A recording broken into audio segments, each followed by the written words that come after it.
जय माता की दोस्तों, कैसे हैं आप सब? आई होप बहुत अच्छे होंगे। आज की रीडिंग होने वाली है। आज का टॉपिक है कि जिस पर्सन के साथ आप लाइफ बिताना चाहते हैं और आप दोनों के बीच में अभी आर्ग्यूमेंट चल रहे हैं, कुछ बात पे नोक झोंक चल रही है या फिर किसी वजह से बहुत टाइम से आप दोनों में बातचीत नहीं है, आपके मन में बार बार सवाल उठ रहे हैं कि क्या मुझे अब रुकना चाहिए या फिर मूव ऑन कर जाना चाहिए। वो इस सवाल का जवाब आज के इस रीडिंग में जानेंगे कि आपको रुकना चाहिए या फिर मूव ऑन कर जाना चाहिए। तो दोस्तों, रीडिंग से कनेक्ट हो जाइए, अपने इष्ट का ध्यान कीजिए, उनका नाम मन में 8 बार 9 बार या 11 बार जरूर दोहराइए और उसके बाद इस रीडिंग से कनेक्ट हो जाइए। एनर्जी को क्लेम करना ना भूलें। कमेंट बॉक्स में जय माता की, जय मां आदिशक्ति, जय माता परमेश्वरी, जय मां अम्बे, जय महाकाल या फिर माई लव लिखकर आप इस रीडिंग को क्लेम कर सकते हैं। दोस्तों, एक टाइमलेस रीडिंग है। जब भी ये रीडिंग आप तक पहुंचती है, समझ जाइए यूनिवर्स का कोई ना कोई मैसेज है, तभी ये रीडिंग आप तक पहुंची है। और साइंस रीडिंग है, मेल फीमेल दोनों के लिए है, कोई भी इस रीडिंग को सुन सकते हैं। तो आइए जानते हैं कि जो भी व्यूअर्स इस रीडिंग को देख रहे हैं, उनके पर्सन की करंट फीलिंग क्या है, करंट एनर्जी क्या है और क्या इस रिश्ते में उन्हें रहना चाहिए या फिर मूव ऑन कर जाना चाहिए। Okay,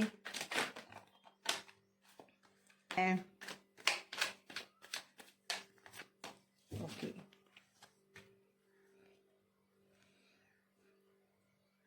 night of swords, okay, queen of cup,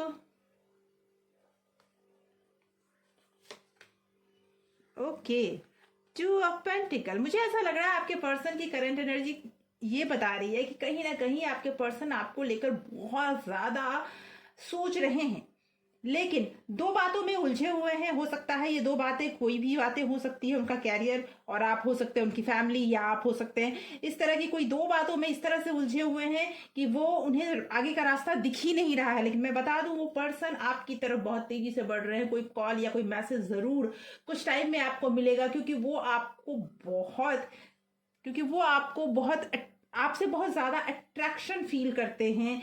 आप के उनके दिल में आपके लिए बहुत प्यार है। दिख रहा है कि उनके दिल में आपके लिए बहुत प्यार है और इस बात को वो छुपाना नहीं चाहते, इस बात को बताना चाहते हैं, लेकिन कहीं ना कहीं वो जाकर फंस चुके हैं 2 चीजों के बीच में। ये करूं व वो करूं, इस तरह की 2 बातों के बीच में वो फंस चुके हैं। ओके, ये उनकी 2 बातों के बीच में वो फंस चुके हैं और जिसकी वजह से वो बहुत ज्यादा परेशान चल रहे हैं। कहीं ना कहीं वो आपको सोशल मीडिया पे भी स्टॉक कर रहे हैं, आपके बारे में वो हर बात जानना चाहते हैं। ओवर थिंकिंग दिख रही है मुझे। ओके, हाँ, ओके, ओवर थिंकिंग दिख रही है मुझे। वो दिन रात सिर्फ आपके बारे में सोचते हुए दिख रहे हैं और थोड़ा ज्यादा ही वो थोड़ा स्ट्रगल करते हुए भी दिख रहे हैं। ओके, देखिए, जजमेंट, माफी मांगना चाहते हैं वो आपसे। कहीं ना कहीं किसी समस्या में या कुछ, कहीं ना कहीं उन्हें ऐसा फील हो रहा है कि उन्होंने आपको धोखा दिया है और जिसकी वजह से उन्हें इस बात का जब से एहसास हुआ है, तब से वो चाहते हैं कि आप उनकी बातों को, उनके उस एक्ट को माफ कर दें और जिंदगी में आगे बढ़े। वो लाइफ में दूसरा मौका चाहते हैं आपसे। कहीं ना कहीं वो आपकी लाइफ में दोबारा आना चाहते हैं। ओके, यस, लेकिन उन्हें डाउट हो रहा है। 9 of wand, 9 of wand, okay, yes, 6 of wand, wand ही वैंड है, queen of wand and 9 of pentacle and bottom of deck है द वर्ल्ड। तो मुझे ऐसा फील हो रहा है दोस्तों कि आपके जो पर्सन है ना, उन्हें डाउट हो रहा है कि क्या जिस चीज के लिए वो संघर्ष कर रहे हैं, स्ट्रगल कर रहे हैं, क्या उस चीज को वो पा पाएंगे, प्राप्त हो पाएगा, क्या वो चीज उन्हें मिलेगी। इस चीज पर उन्हें डाउट हो रहा है। क्या कहने का मेरा मतलब है कि वो आपसे माफी मांगना चाहते हैं। उन्होंने जो लाइफ में आपके साथ किया या जो भी उनकी गलती हुई है, उसके लिए वो आपसे माफी मांगना चाहते हैं, लेकिन उन्हें डाउट है कि क्या आप माफ करोगे उन्हें। ये एक फियर है उनके मन में, क्योंकि आपको लेकर वो बहुत ज्यादा अट्रैक्शन फील कर रहे हैं, रातों की नींद उनकी उड़ी हुई है, क्योंकि वो अब कहते हैं ना कि बेचैनी उनकी बढ़ी हुई है कि वो आपसे दूर रहना नहीं चाहते हैं।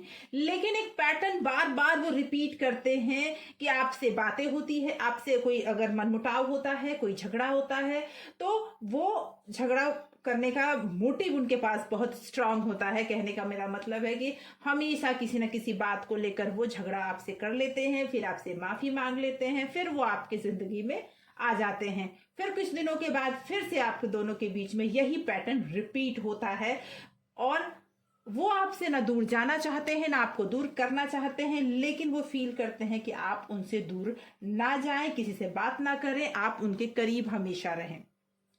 उन्हें एक तरह का फियर है कि आप इतने हो सकता है बहुत ज्यादा स्मार्ट हो या बहुत ज्यादा खूबसूरत हो, बहुत ज्यादा अट्रैक्टिव हो, जिसकी वजह से उन्हें एक डर लगा हुआ है कि कहीं आप किसी और के साथ ना चले जाओ या फिर कहीं और आप इंगेज ना हो जाओ, जिसकी वजह से वो एक इनसिक्योरिटी फील करते हैं, और इसकी वजह से ही वो आपको अपने आप से दूर जाने नहीं देना चाहते। और यही कारण है कि आप भी अब इस रिलेशनशिप में अपने आप को एक बंधन महसूस करने लगे जी। लेकिन मुझे ऐसा लग रहा है कि आपका अट्रैक्शन उन्हें फिर से खींच लाया है। अभी तो वो आपसे फिर से अट्रैक्ट होते हुए मुझे नजर आ रहे हैं। हाँ, एक चीज है कि आपके रिश्ते को नजर जरूर लगी है, क्योंकि मुझे ऐसा फील हो रहा है कि आपके रिलेशनशिप में कोई ऐसा पर्सन है और कोई लेडी फिगर है जो आपके रिलेशनशिप को नजर लगा रही है। नजर लगाने इन द सेंस कि वो इस रिलेशनशिप को बढ़ने नहीं देना चाहते। मैंने कहा ना, आपके पर्सन दो चीजों में फंसे हुए हैं, और वो दो चीज, एक वो लेडी है जो उनके लाइफ में है ऑलरेडी, और एक आप हो, ये दोनों की चीज में वो फंसे हुए हैं, जिसकी वजह से वो बाहर उसमें डिसीजन नहीं ले पा रहे हैं कि वो किसकी बात माने और किसे छोड़ दे। ये कंडीशन उनमें बनी हुई है। वो माफी भी मांगना चाहते हैं, आपका साथ नहीं छोड़ना चाहते हैं, आपके साथ अपनी लाइफ को बिताना चाहते हैं, लेकिन ये सारी चीजें करने में वो फिलहाल असमर्थ हैं, क्योंकि उस लेडी का प्रभाव बहुत ज्यादा है उन पर। और दूसरी बात ये है कि वो जो पर्सन है वो उन्हें अपने कंट्रोल में रखना चाहती हैं, उन्हें दूर नहीं मतलब दूर जाने नहीं देना चाहती हैं। ये तो ठीक है कि वो पर्सन अभी आपके पास आकर फिर से अपनी जिंदगी को आपके साथ शुरू करने की कोशिश करना चाहते हैं, लेकिन ये पैटर्न आपके साथ बार बार दोहराते हैं कि बार बार वो अपनी गलती नहीं मानना चाहते हैं, लेकिन आपसे दूर भी वो नहीं रह सकते। ये भी उनके मन में है। आइए कुछ और क्लैरिटी लेते हैं, फीलिंग्स के बारे में और जानते हैं। Okay, yes, 4 of wand, action लेना चाहते हैं, वो शादी करना चाहते हैं। अगर आप दोनों की शादी हो चुकी है तो इस शादी को वो बचाने का पूरा प्रयास कर रहे हैं, और इस शादी को बचाने का, या फिर अगर नहीं हुई है तो वो आपसे शादी करने के पूरे प्रयास में हैं। 7 of cup, okay, and 9 of cup. देखिए, विश फुलफिलमेंट का कार्ड आ चुका है। 9 ऑफ कप विश फुलफिलमेंट का कार्ड है। यही मैरिज का भी कार्ड आ गया, आपका 4 ऑफ वैंड भी आ गया है। कहने का मेरा मतलब है कि आपके पर्सन नई शुरुआत चाहते हैं। कंफ्यूजन उनका है, बहुत ज्यादा कंफ्यूज हो सकते हैं।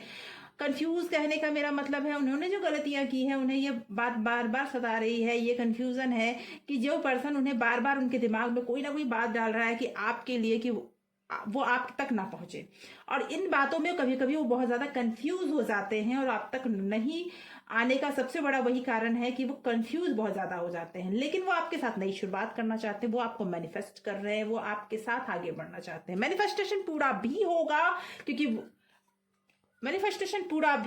क्योंकि ये चीजें ये दिखा रही है कि वो आपको मैनिफेस्ट भी कर रहे हैं, और वो कंफ्यूज कितने भी हो लेकिन बहुत ज्यादा आपसे अट्रैक्शन फील कर रहे हैं। जो वो विश मान रहे हैं वो विश भी पूरी होती हुई दिख रही है। इसीलिए मुझे ऐसा लगता है कि मूव ऑन का टाइम तो फिलहाल अभी बिल्कुल नहीं है, आपको थोड़ा वेट करना चाहिए। मैं ये बिल्कुल नहीं कहूंगी कि आप आगे से बढ़कर उनसे बातें करें, बल्कि आपको वेट करना चाहिए। आने वाले 1 वीक से 10 डेज के अंदर वो पर्सन आपसे बात करने जरूर आएंगे। वो पर्सन या तो शादी की बात करे, या फिर आपको कोई कमिटमेंट दे, या फिर अगर शादीशुदा लाइफ है आपकी, तो वो पर्सन आकर आपसे माफी जरूर मांगेंगे और आपके साथ लाइफ में आगे बढ़ने का पूरा वो मन बना चुके हैं। ये मुझे दिख रहा है। कंफ्यूजन जो है वो क्लियर होती दिख रही है। उनके मन में जो भी कंफ्यूजन है कहीं ना कहीं वो उसको दबाकर वो आगे बढ़ते हुए मुझे दिख रहे हैं, और बहुत जल्दी कोई कॉल या मैसेज आप तक जरूर पहुंचेगा। इसीलिए थोड़ा वेट की जरूरत है और आपको आगे बढ़ने की जरूरत नहीं है, आपको वेट करने की जरूरत है। तो दोस्तों, आज की ये रीडिंग यहीं तक। आशा करती हूँ इस रीडिंग में आपके कई सवालों के जवाब आपको जरूर मिले होंगे, और ऐसे ही कुछ खास जानकारियों के लिए इस चैनल को सब्सक्राइब जरूर कर लें। और आपने अगर इस चैनल को सब्सक्राइब कर रखा है तो बहुत बहुत धन्यवाद आपके इतने प्यार के लिए। Thank you so much for watching.